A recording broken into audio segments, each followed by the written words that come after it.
தமிழ்நாட்டு மாணவர்களுக்கு வெளி மாநிலங்களில் நீட் தேர்வு மையங்கள் ஒதுக்கியுள்ளதாக குற்றச்சாட்டு எழுந்திருக்கிறது. அண்மை செய்தியாக பார்த்து வருகிறோம். அதற்கு மாணவர்கள் மத்தியில் எதிர்ப்பும் கிளம்பியிருக்கிறது.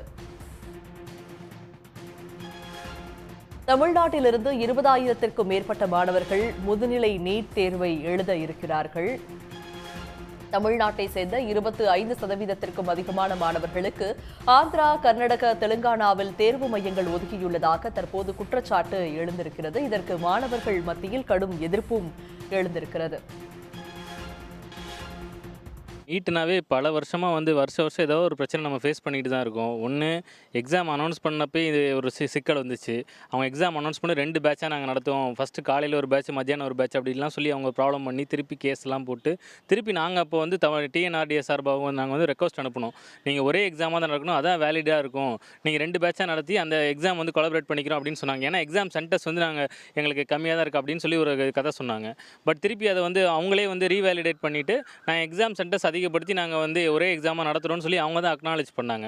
அப்படி பண்ண அவங்க எப்படி பண்ணியிருக்காங்கன்னா, தமிழ்நாட்டில் இருக்கக்கூடிய மாணவர்கள் கிட்டத்தட்ட தோராயமாக இந்தியா ஃபுல்லாகவே 2 லட்சத்துக்கு மேலே மாணவர்கள் எழுதுகிறாங்க. அதில் தமிழ்நாட்டில் மட்டுமே எப்படி பார்த்தாலும் 10,000 20,000 மாணவர்களுக்கு மேலே, கண்டிப்பாக 20,000 மாணவர்களுக்கு மேலே தமிழ்நாட்டில் எழுதுவாங்க. தமிழ்நாட்டில் தான் பிஜி சீட்ஸ் கவர்மெண்ட்டில் பார்த்தீங்கன்னா பிஜி சீட்ஸ் அதிகமாக இருக்கக்கூடிய மாநிலம்னா அதில் தமிழ்நாடு முக்கியமான மாநிலமாக இருக்குது. அதிகமாக பிஜி சீட்ஸ் இப்போ சமீபத்தில் கூட தமிழ்நாடு அரசு 500 கிட்டத்தட்ட 466 சீட்ஸை அதிகப்படுத்தியிருக்காங்க. PG seeds அதிகப்படுத்தியிருக்காங்க. அப்படி இருக்கும்போது முதன்மையான மாநிலமாக இருக்கிற தமிழ்நாட்டுக்கு முக்கியத்துவம் கொடுக்கணும். அப்படி கொடுக்காம கிட்டத்தட்ட இழுபறி பண்ணுற மாதிரி ஒரு 25% மாணவர்கள் கிட்டத்தட்ட அவங்க அஃபெக்ட் ஆவாங்க கண்டிப்பாக இதனால் அப்படின்ற மாதிரி எங்களோட ஒரு ஆய்வின் மூலமாக தெரிய வருது. கிட்டத்தட்ட நேற்று ஒரு நாளில் மட்டுமே 150க்கு மேலே மாணவர்கள் அந்த ரிசல்ட் ஒரு அரை மணி நேரத்தில் அவங்க எல்லாருமே ஒரு பேர் மெசேஜ் அனுப்புகிறாங்க குரூப்பில். ஸோ அந்தளவுக்கு அவங்க எல்லாரும் பாதிக்கப்பட்டிருக்கிறது நமக்கு தெரிய வருது. குறிப்பாக பெண்கள் அவங்களாம் வேறு ஸ்டேட்டுக்கு இங்கேருந்து ஆந்திராவில் சென்டர் போடுறாங்க, கடப்பா அந்த மாதிரிலாம் போடுறாங்க. அவங்களோட கோயம்புத்தூரில் இருக்கவங்களை தூக்கி கடப்பாவில் போட்டிங்கன்னா அவங்களுக்கு அங்கே போய் எப்படி அவங்களால போய் அதை அக்னாலேஜ் பண்ண முடியும், எங்கே போய் தங்குவாங்க, எப்படி ஒரு சேஃப்டி இருக்கும். ஸோ நிறைய சிக்கல்கள் இதில் இருக்குது. தமிழ்நாட்டில் இப்போ 3 இம்பார்ட்டன்ட் சிட்டி, ஃபார் எக்ஸாம்பிள் நான் ஒரு சீட் லாக் பண்ணுறேன். 3 சிட்டி எனக்கு கொடுக்குறீங்க. மதுரை, அதுக்கப்புறம் நான் கோயம்புத்தூர் போடுறேன், அப்புறம் சென்னை போடுறேன். இந்த 3 சிட்டி எனக்கு தரல, ஓகே. அட்லீஸ்ட் தமிழ்நாட்டுக்குள்ளார வேறு இடத்துல எனக்கு தரலாம்ல.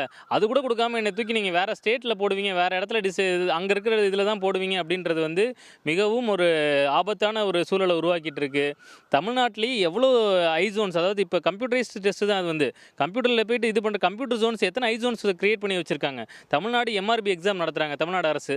எவ்வளோ அருமையாக அவங்க தமிழ்நாட்டுக்குள்ளாரே ஒரே செஷனில் எப்படி அவங்களால தமிழ்நாடு அரசால் நடத்த முடியுது. அப்படி நடத்தும் பொழுது ஏன் ஒன்றிய அரசு அதை கையில் எடுத்து தமிழ்நாடு அரசோட ஹெல்ப் கூட அவங்க கேட்டிருக்கலாமே. எப்படி நீங்கள் நடத்துறீங்க, சென்டர்ஸ் அதிகப்படுத்துறது. சென்டர்ஸ் அதிகப்படுத்துறதுன்றது ஒரு சாதாரண விஷயம். தமிழ்நாட்டுக்குள்ளாரே சென்டர்ஸ் அதிகப்படுத்தலாம். அதிகப்படுத்தி இங்கே தமிழ்நாட்டு மாணவர்கள் அனைவரும் எழுதுறதுக்கான வழிவகை செய்ய வேண்டும். இதே மாதிரி மற்ற கேரளாலையும் பாதிப்பு இருக்குன்னு சொல்கிறாங்க, மற்ற மாநிலத்தையும் பாதிப்பு இருக்குன்னு சொல்கிறாங்க. ஓவரால் இந்தியா ஃபுல்லாகவே இந்த பாதிப்பை சரி செய்யறதுக்கு ஒன்றிய அரசு செயல்பட வேண்டும்.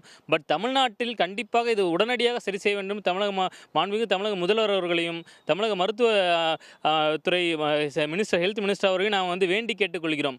தமிழ்நாடு மருத்துவ மாணவர் சங்கம் சார்பாகவும் தமிழ்நாடு உறைவிட மருத்துவர்கள் டிஎன்ஆர்டிஏ சார்பாகவும் நாங்கள் கண்டிப்பாக இதை வேண்டி கேட்டுக்கொள்கிறோம். ஏன்னா தமிழ்நாடு தான் முதன்மையான மாநிலம். மருத்துவத்துறையை பொறுத்தவரைக்கும் பிஜி சீட்ஸை பொறுத்த வரைக்கும் எல்லாத்துலேயும் நம்ம முதன்மையாக இருக்கும்போது முக்கியத்துவம் தமிழ்நாடு தர வேண்டும் என்பது எங்களுக்கு கோரிக்கை.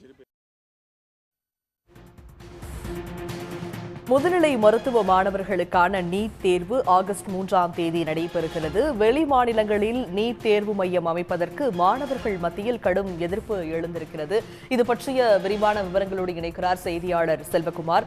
செல்வகுமார், தற்போது மாணவர்கள் இந்த எதிர்ப்பை எவ்வாறு பதிவு செய்திருக்கிறார்கள்? முழு விவரங்கள். ஒவ்வொரு முறையும் நீட் தேர்வு வருகின்ற பொழுது ஏதாவது ஒரு சர்ச்சையை எடுத்துக்கொண்டுதான் வருகிறது. கடந்த முறை நீட் தேர்வு முதுகலை மாணவர்களுக்கு வருகின்ற பொழுது 2 ஷிப்டுகளாக இந்த தேர்வு நடைபெறும் என்று தெரிவிக்கப்பட்டது.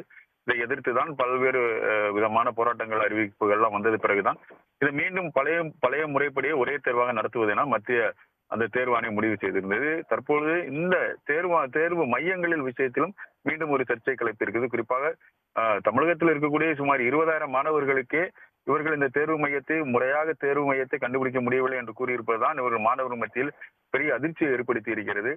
தமிழக மருத்துவத்துறை பல்வேறு தேர்வுகளை தமிழகம் முழுவதும் பல லட்சம் பேரை வைத்துக் கொண்டு நடத்துகின்ற பொழுது ஒரு 20,000த்திற்கான மாணவர்களை, குறிப்பாக கோயம்புத்தூர், சென்னை, திருச்சி, மதுரை உள்ளிட்ட பகுதிகளை கேட்ட மாணவர்கள் தமிழகம் முழுவதும் எந்த சென்டர்களும் ஒதுக்காமல் அருகில் இருக்கக்கூடிய தெலுங்கானா, அதே போன்று ஆந்திரா, இந்த பகுதியில் கர்நாடகா, கேரளா என இந்த முழுமையாக அங்கு தேர்வு மையங்கள் ஒதுக்கி இருப்பதால் மாணவர்களுக்கு மிகப்பெரிய மன உளைச்சலை ஏற்படுத்தி இருப்பதாக சொல்லியிருக்கிறார். ஏனென்றால் ஆகஸ்ட் 3 என்பது இன்னும் குறுகிய காலம்.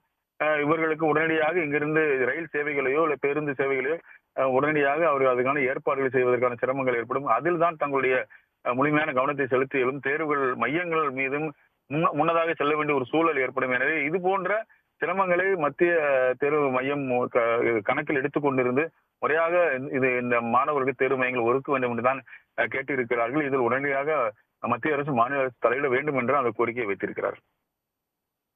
விவரங்களை வழங்கியமைக்கு நன்றி செல்வகுமார். உடனுக்குடன் செய்திகளை தெரிந்து கொள்ள சன் நியூஸ் பெல் ஐகானை கிளிக் பண்ணுங்க.